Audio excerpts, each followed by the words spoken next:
ISA જે પીટીમાં most important કહેવાય, 70% percentage હોય.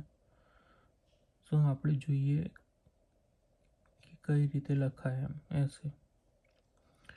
સો એનો પહેલો પેરેગ્રાફ સ્ટાર્ટ કરીએ. One of the most important trend in today's world in sudden observes in the statement that, પછી કોઈ બી એક સેન્ટેન્સ લખી દેવાનું જે ઉપર એસે આપેલો હોય એનું.